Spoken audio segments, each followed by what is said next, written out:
अस्सलाम वालेकुम। Welcome back. I hope you all will be fine.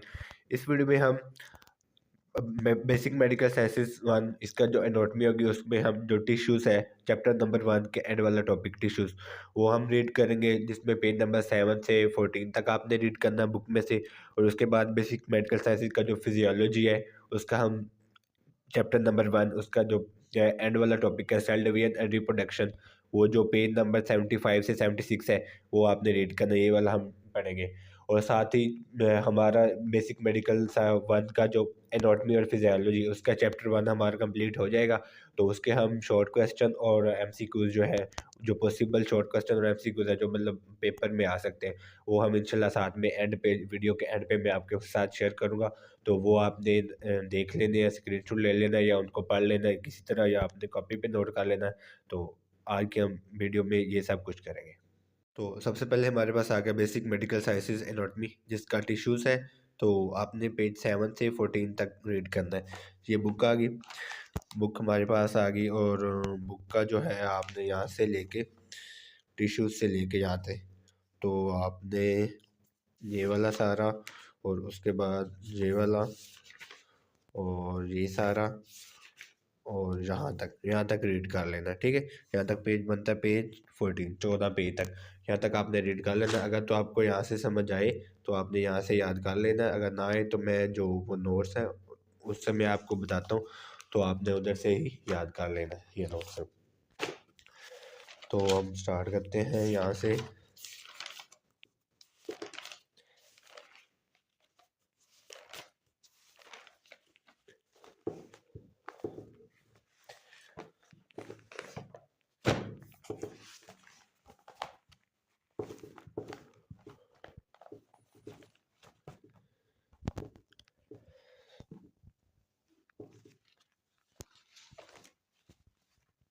ये आ गया जी tissues.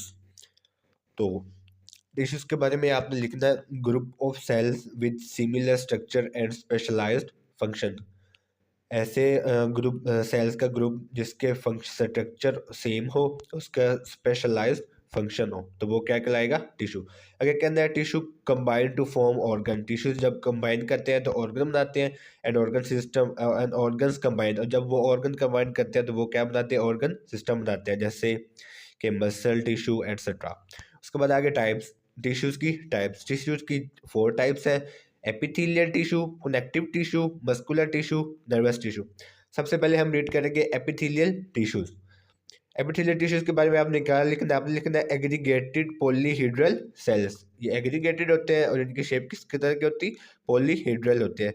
Extra cellular matrix is in small amount. अब ये एमसीक्यूज आ सकता है कि in epithelial tissues extra cellular matrix present in, तो आपने लिखना है इन स्मॉल अमाउंट। आगे लाइनिंग ऑफ सरफेस और बॉडी कैविटीज, आगे लिखना है ग्लैंडुलर सेक्रेशंस। एपिथेलियल के बारे में आपने इतना लिख देना।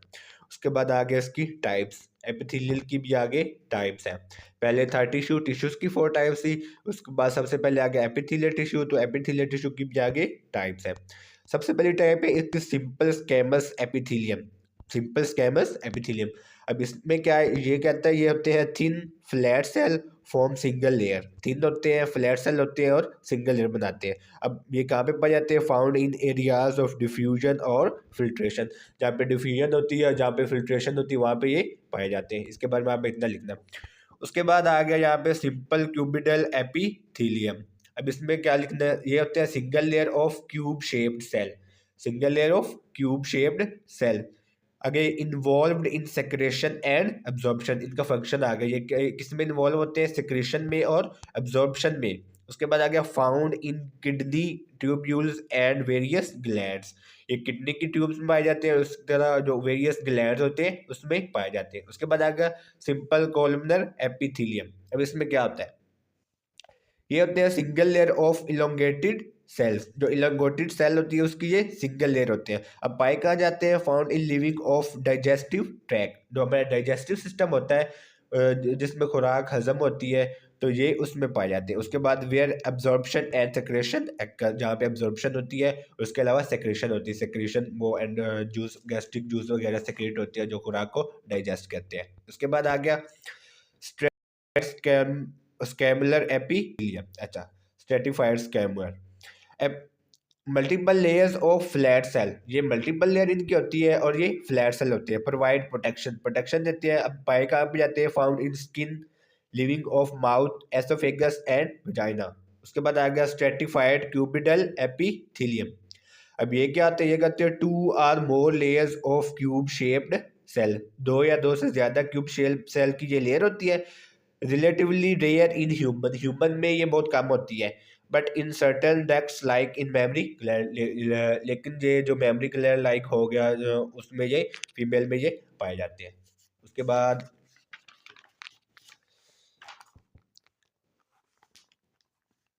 3 टाइप्स रहेगी एपिथेलियल की। पहले हम एपिथेलियम डिस्क्राइब कर रहे हैं, ठीक है। तो इसमें है स्ट्रेटिफाइड कोलमनर एपिथेलियम। अब ये स्ट्रेटिफाइड कोलमनर एपिथेलियम क्या करता है?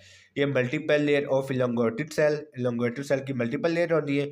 Found in male urethra and parts of pharynx, male urethra में और जो फेरक्स के पार्ट होते हैं उसमें ये पाए जाते हैं स्ट्रेटिफाइड कोलमनर एपिथेलियम।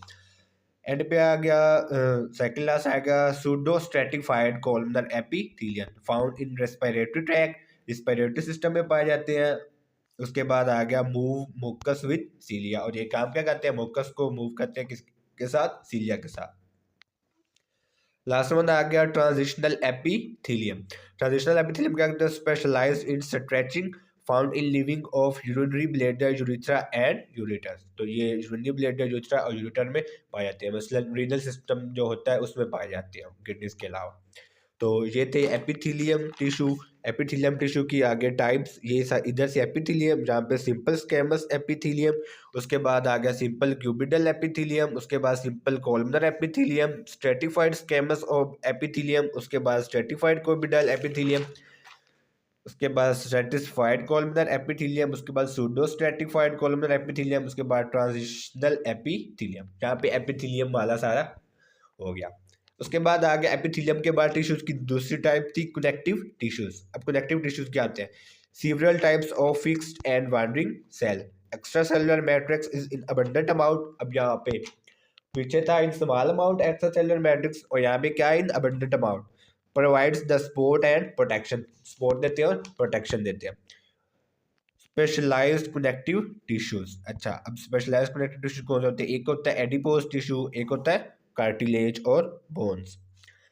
तो एडिपोज टिश्यू में हमने क्या लिखना है? इन विच फैट स्टोरिंग सेल्स और एडिपोसाइट्स प्रीडोमिनेट्स।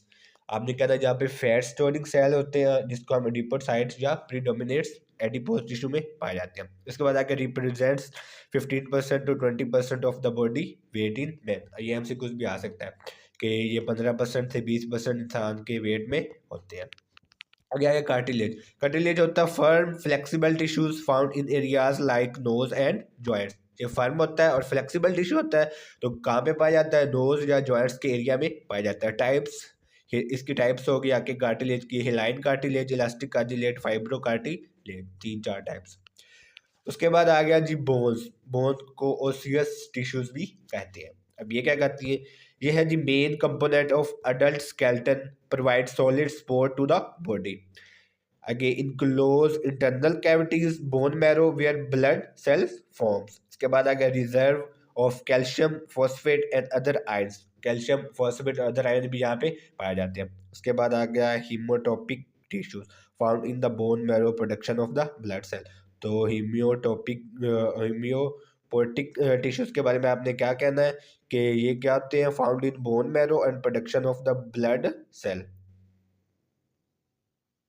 हिमाटोपियोटिक टिश्यूज हो, प्रोनाउंसिएशन में आगे पीछे हो सकता है, आपने ध्यान से पढ़ना जब बुक से पढ़ना, ठीक है। उसके बताया गया जी ब्लड। ब्लड क्या करता है? Blood consist of red and white blood cells. इसमें रेड ब्लड सेल होते हैं और वाइट ब्लड सेल होते हैं इन द लिक्विड मैट्रिक्स। उस लिक्विड मैट्रिक्स को क्या कहता है हमने? Plasma. Plays a crucial role in transportation and defence. अच्छा, अब ये क्या करता है? ये एक अहम किरदार अदा करता है ट्रांसपोर्टेशन में और डिफेंस में।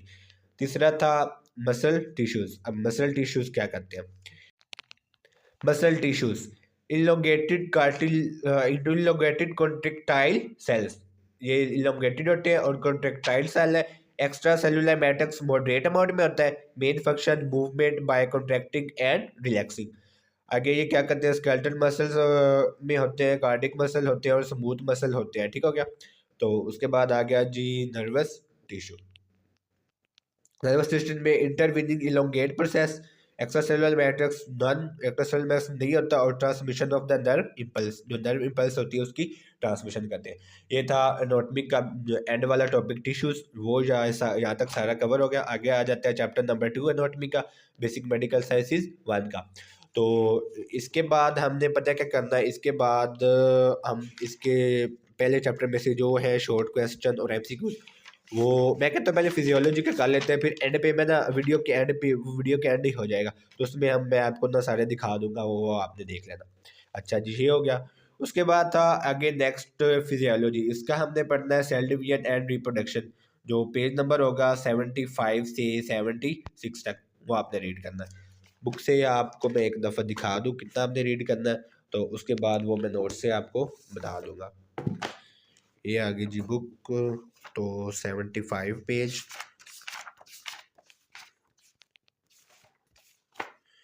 ये 75, यहाँ से सेल डिवीजन एंड रिप्रोडक्शन, तो ये 75 हो गया। ये सारा आपने रीड करना है, ये वाला।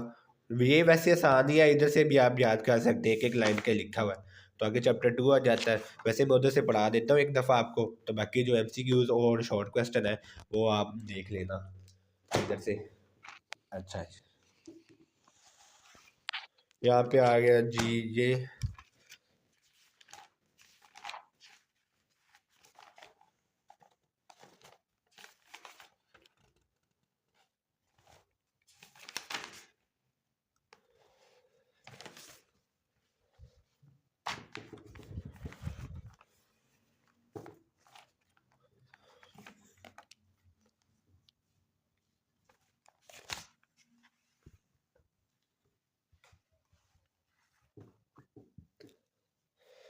यहाँ पे आ गया जी सेल डिवीजन। सब इसमें सबसे पहले आ गया माइटोसिस। माइटोसिस की फेजेस होती हैं, ये फेजेस हाईलाइट की हुई आप देख ले। सबसे पहले आगे इंटरफेज, उसके बाद आगे prophase, metaphase, anaphase, telophase, cytokinesis, ठीक है। अब इंटरफेज में क्या होता है, cell prepares for division undergoing DNA replication. अब सेल अपने आप को प्रिपेयर करता है, तैयार करता है, किसके लिए, रेप्लिकेशन के लिए, और डीएनए की रेप्लिकेशन होती है। आगे आ गया प्रोफेज। प्रोफेज में से होता है क्रोमोसोम्स कंडेंस, क्रोमोसोम कंडेंस हो जाते हैं, न्यूक्लियर इन्वेलप ब्रेक डाउन, और जो न्यूक्लियस के इर्द गिर्द मेम्ब्रेन में डेवलप होता है वो क्या होता है, ब्रेक हो जाता है, टूट जाता है। मेटाफेज, मेटाफेज में होता है chromosomes align at the cell's equator. अच्छा, जो मेटाफेज होती है उसमें क्रोमोसोम अपने आप को अलाइन कर लेते हैं। उसके बाद आ गया जी एनाफेज। एनाफेज में chromatid separate and move to opposite pole. वो जो क्रोमैटिड एक अलाइन हुए उन्हें उन्होंने क्या करना है, सेल के अपोजिट पोल में चले जाना। और आगे आ गया telophase, new nuclear envelope form around separated chromosome. वो जो क्रोमोसोम्स जो सेल के ईच पोल पे चले गए थे वहाँ पे क्या कर जानी, एक न्यू न्यूक्लियर इन्वेलप बन जानी है। तो आगे आ गया cytokinesis. Cell divides into two identical daughter cells, तो दो सेल होना है वो दो डॉटर सेल में डिवाइड हो जाना।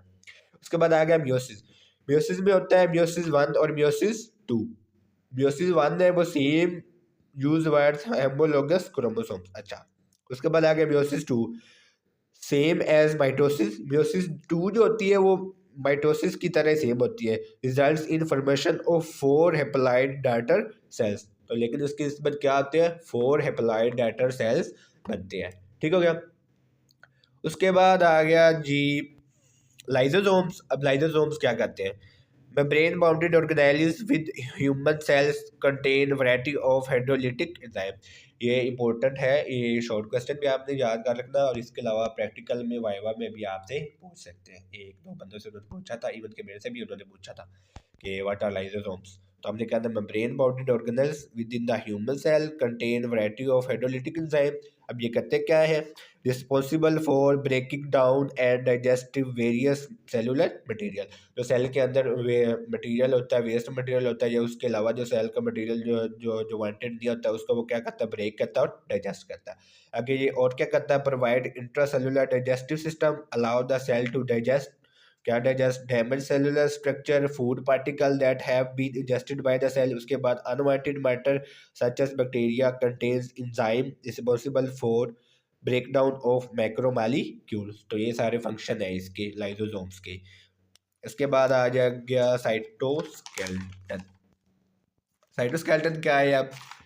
साइटोस्केलेटन है जी complex network of protein filaments and tubules. Protein filaments और ट्यूब्यूल का जो कम्प्लेक्स नेटवर्क है वो क्या कहलाता है? साइटोस्केलेटन।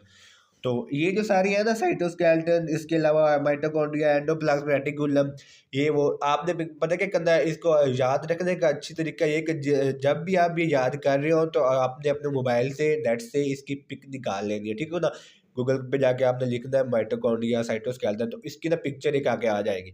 तो फिर जब इसको आप देखोगे ना तो फिर उधर देखोगे तो वो सेम एनालिसिस होगी, इससे आपको अच्छी तरह याद रहेगा और आपको कभी भूलेगा नहीं। जैसे कि मैंने इधर कहा है कि complex network of protein filaments and tubules. तो जब यहाँ वहाँ पे आप साइटोस्केलेटन की आप देखेंगे तो आपको पता चल जाएगा अच्छा ये नेटवर्क बना हुआ है। इसी तरह ये क्या है, अब मैं इधर आपको एक निकाल के भी दिखा देता हूँ। साइटोस्केलेटन निकालना है हमने, तो यहाँ पे हमने लिखना है साइटोस्केलेटन डायग्राम। तो ये देखना, ये अब यहाँ पे देखो, ये नेटवर्क से बना नजर आ रहा है ना आपको? इसमें आप थोड़ा सा बेहतर नजर, अब ये देखो ये नेटवर्क बना हुआ है कि नहीं, छोटी छोटी ट्यूब्स का, माइक्रोफिलामेंट्स का, साथ में लेबल भी हुआ हुआ है। तो इस तरह आप जब आप निकाल कर टॉपिक को देखोगे ना तो आपको तब अच्छी तरह से समझ आएगी और याद करने में भी क्या होगा, अच्छी तरह से आसानी से याद हो जाएगा, ठीक है। तो आगे चलते हैं हम। यहाँ पे था network complex network of protein filaments and tubules, microtubules and microfilaments in cytoskeleton। तो आगे ये कहता क्या है, फाउंड ए रोल इन अब स्ट्रक्चर सपोर्ट, इसका फंक्शन क्या है? शॉर्ट क्वेश्चन आ सकता है साइटोस्केलेटन का फंक्शन। तो फंक्शन बता दें, structure support, cell shape and motility, intracellular transport, cellular organization, intracellular signaling, cell adhesion, cellular response to mechanical stimuli, support and organelles. उसके बाद आगे endocytosis, large particle enter in the cell, जो बड़े particle होते हैं उनको जब सेल में एंटर होता है तब वो क्या करते हैं, एंडोसाइटोसिस के लिए होते हैं। By a specialised function of the cell membrane call endocytosis. इसकी आगे टाइप्स होती है पिनोसाइटोसिस, फिगोसाइटोसिस, वो उधर से आपने देख लेनी है, अगर बुक में हो तो वो आपने उधर से याद कर लेनी है। और यहाँ तक आज का जो हमारा था वो चैप्टर नंबर 1 सारा बेसिक मेडिकल साइंसेज का कंप्लीट हो गया। और उसके साथ क्या हो गया, चैप्टर नंबर 2 वो भी हमारा क्या हो गया, कंप्लीट हो गया। तो आगे जो है, आगे हम इस दोनों की बेसिक मेडिकल साइंसेज 1 का जो चैप्टर फिजियोलॉजी है उसका, और जो है एनाटॉमी उसका, इसके हम अभी शॉर्ट क्वेश्चन देखने लगे हैं जो पॉसिबल है। तो वो मैं अब आपको दिखाता हूँ, इधर से ही आपको दिखा देता हूँ, तो आपने स्क्रीनशॉट ले लेना है या इसको किसी तरह सेव कर लेना है, ठीक है। या इधर से ही आपने पढ़ लेने हैं, तो इंशाल्लाह इसी में से आज यहाँ में से मैं निकालता हूँ जो मैं आपको अभी बता रहा था। डॉक्यूमेंट्स में गए तो यहाँ पे बेसिक मेडिकल साइंसेज 1 है, अभी डाउनलोड सॉरी डॉक्यूमेंट्स आ गया। तो यहाँ पे अभी भी मैंने उधर से सेव किया था, एक मिनट।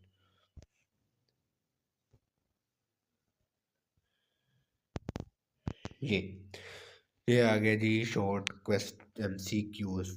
तो इंट्रोडक्शन टू एनाटॉमी जो है basic medical sciences 1 chapter number 1। तो ये मैं आगे आगे स्क्रॉल करता जाऊंगा, तो यहाँ से आपने सारे क्या कर लेने हैं, देख लेने।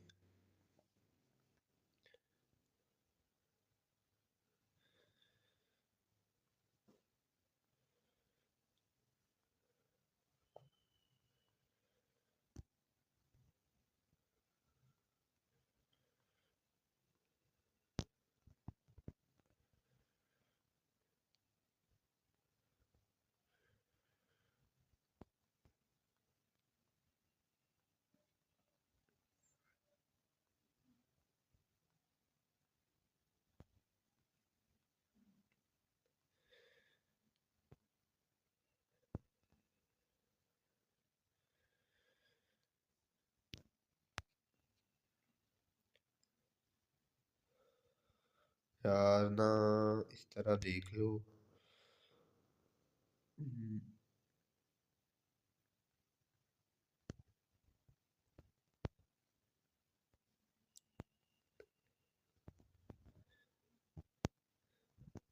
यहाँ से अब शॉर्ट क्वेश्चन स्टार्ट हो गए। ये देखो।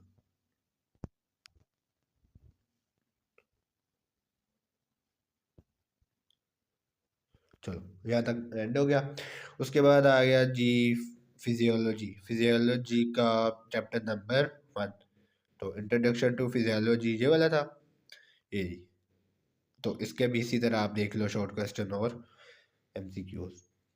ये यहाँ पे ना जिस पे लगा हुआ है ना डबल स्टार, वो वाला करेक्ट है, तो वो आपने देख लेना है।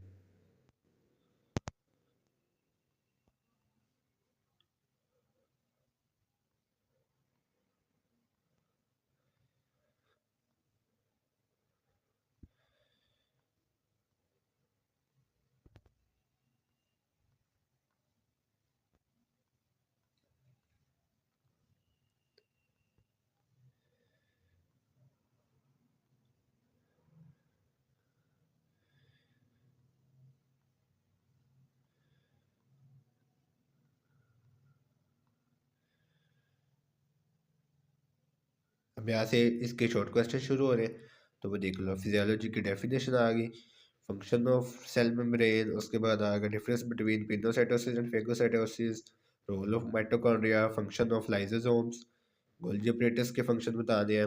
उसके बाद आ गया जी what happened when during metaphase in mitosis. उसके बाद मियोसिस डिफर फ्रॉम माइटोसिस, मतलब डिफरेंस बताना है। साइटोस्केलेटन का रोल, nucleus importance, function of ribosome, smooth endoplasm reticulum, define apoptosis. उसके बाद आ गया सेल मेम्ब्रेन, एंडोसाइटोसिस। और यहाँ तक जो हो गया वो हमारा कंप्लीट हो गया। तो आज का हमारा पूरा हो गया इस वीडियो तक। अब तक जो था वो बेसिक मेडिकल साइंसेज 1 में जो एनाटॉमी है उसका एक चैप्टर कंप्लीट हो गया, और उसके अलावा जो है फिजियोलॉजी उसका भी एक चैप्टर कंप्लीट हो गया। तो साथ में मैंने आपको एमसीक्यूज और शॉर्ट क्वेश्चन भी बता दिए। तो दरअसल ना मेरा रिगार्ड करने का मकसद यही है कि जिन बच्चों को मतलब कि नहीं ना पता होता कि किस तरह प्रिपरेशन करनी है, और मुझे पता है आपको अच्छी तरह से उसको कॉलेज वाला भी मतलब पढ़ाते हैं। तो लेकिन इसके अलावा मैं कहता हूँ कि एक दफ़ा ना एक दो बंदों ने मुझे कहा था कि आप इस तरह जो मतलब आपके पास नोट्स वगैरह है ना, वो आप सेंड कर दें या थोड़ा बहुत उनके बारे में बता दें, जब तक हमारी अच्छी तरह से प्रिपरेशन हो जाए। तो मैं इसी तरह इंशाल्लाह जो है पूरा कवर करूँगा। ओटी का तो इंशाल्लाह सारा ही करूँगा, इसमें बेसिक मेडिकल साइंस का ये हम सारी बुक करेंगे। उसके बाद अप्लाइड साइंस का भी करेंगे, और ओटी की जो बुक है उसका भी करेंगे। तो इस सारों के जो शॉर्ट क्वेश्चन और एमसीक्यूज वगैरह है वो भी मैं आपके साथ क्या है शेयर इंशाल्लाह ज़रूर करता रहूँगा। तो बस आज के लिए इतना ही। इंशाल्लाह हम मिलते हैं नेक्स्ट वीडियो में। और अगर वीडियो अच्छी लगे तो सब्सक्राइब कर देना, और अपने दोस्तों के साथ भी ज़रूर इस चैनल को शेयर करें, ताकि वो भी इधर से आके देख लें और फ़ायदा हो उनको भी। बस आज के लिए इतना ही। अपना ख्याल रखिएगा। ओके, अल्लाह हाफिज़, टेक केयर।